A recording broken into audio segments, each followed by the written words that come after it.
देखो, सबसे पहली बात हमारी कमजोरी क्या है? हम परेशान हो जाते हैं। संसार में देखो तो परेशान, परमार्थ की तरफ देखो तो हम परेशान हो। ये हमारा आदत स्वभाव बन गया परेशान होना। थोड़ा सा धैर्यवान बनो, गंभीर बनो।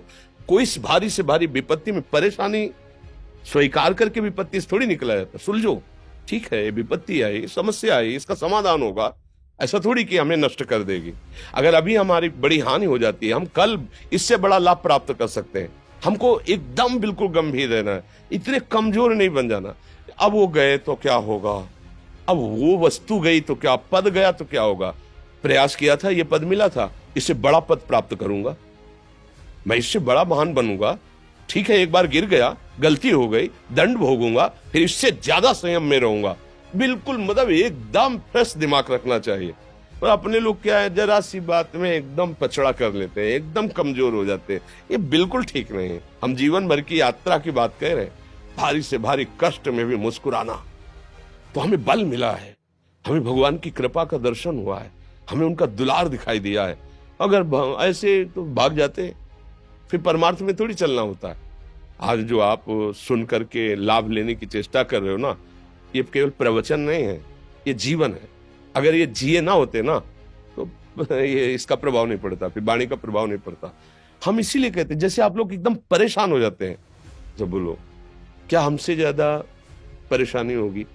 दोनों किडनी खराब, दवाई लाने के लिए पैसे नहीं, पानी रखा है हम उठ के पी नहीं सकते, भीषण शरीर में कष्ट, भीषण बुखार, क्योंकि किडनी फेल, जरा में बुखार, खाने को क्या, रोटी मांग के लाओ। अगर वहां सब्जी मिलती है तो लाल मिर्च ऐसी पड़ के मिलती थी कि वो पा नहीं सकते थे। आप सोचो, पानी लाना है तो मुझे लाना है, पीना है तो मुझे पीना है।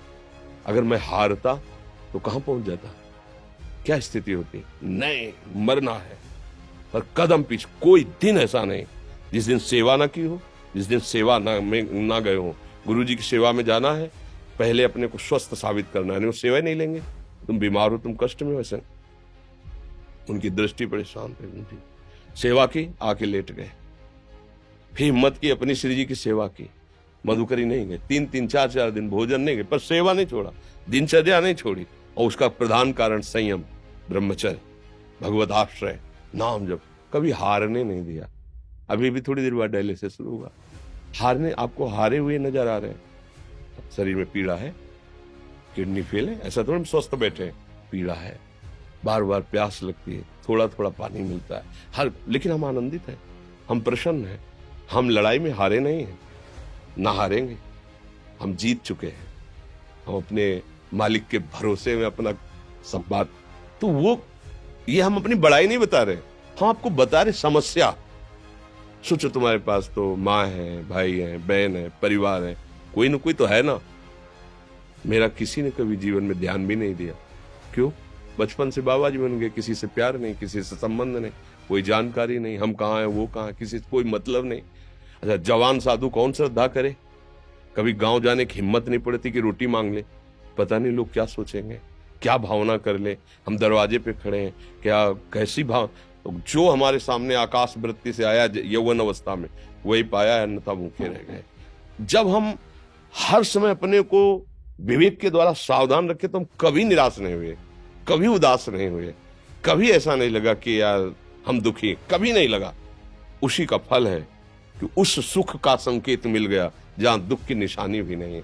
वही उसी के बच्चे हो, हम सब उसी धातु से बने हुए हैं। हम इतना क्यों परेशान हो जाते हैं? हम ये देखते हैं, अपने लोग थोड़ी बात बिगड़ गई परेशान, नहीं बिगड़ी तो बिगड़ जाने की संभावना में परेशान है।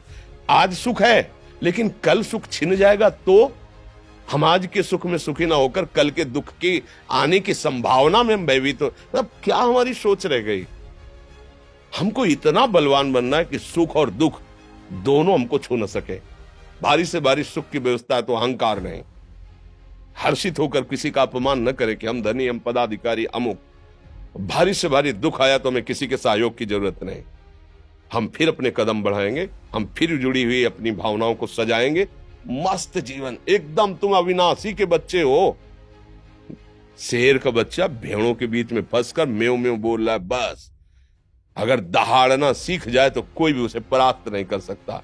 ऐसे भगवद अंश, तू प्रपंच में फंसकर अपने को इतना दीन क्यों देख रहा है? तू ऐसा है, कि भगवान के दिव्यास्त्र में भी ताकत नहीं तेरे को मार सके। तू अविनाशी का अविनाशी बच्चा है। विनाशी भोगों को, विनाशी शरीर को मैं मान के इतना भयभीत, इतना दुख, ठीक नहीं। ये सबके लिए, केवल एक के लिए नहीं। आप समझो, आप लोग सोचते हैं हम गृहस्थ होकर भला ऐसी स्थिति कैसे। जनक जी सुखदेव जी के गुरु हैं और राजा हैं, महल है, रानियां हैं, नौकर है, चाकर। क्या सुखदेव जी जिनके शरीर में लंगोटी भी नहीं है, दिगंबर, परमहंस, परमहंस के गुरु हैं जनक जी जो राजा हैं। समझो आप ऐसा ना सोचे कि हम नौकरी कर रहे हैं, हम संसार में, हम गृहस्थ हैं, हम आध्यात्मिक की ऊंचाई पर नहीं चढ़ सकते। नहीं, आप एक सरकारी नौकरी या आप किसानी या व्यापार करते हुए आप एक अध्यात्म की ऊंचाई में चढ़ सकते हैं। और अध्यात्म ही है जो तुम्हें इस माया के दुख सुख से ऊपर उठा सकता है। दूसरा, चाहे जितनी संपत्ति आ जाए, आप सुखी नहीं हो सकते। सब देख लो, आंख खोल के देख लो। अध्यात्म ही है जो तुम्हें हर कष्ट सहकर मुस्कुराकर जीने का रास्ता बता देगा कि आप आनंदित हो जाओगे। कुछ नहीं बिगड़ा। अध्यात्म है तो कुछ नहीं बिगड़ा, अध्यात्म नहीं है तो कुछ नहीं बना, कुछ हाथ नहीं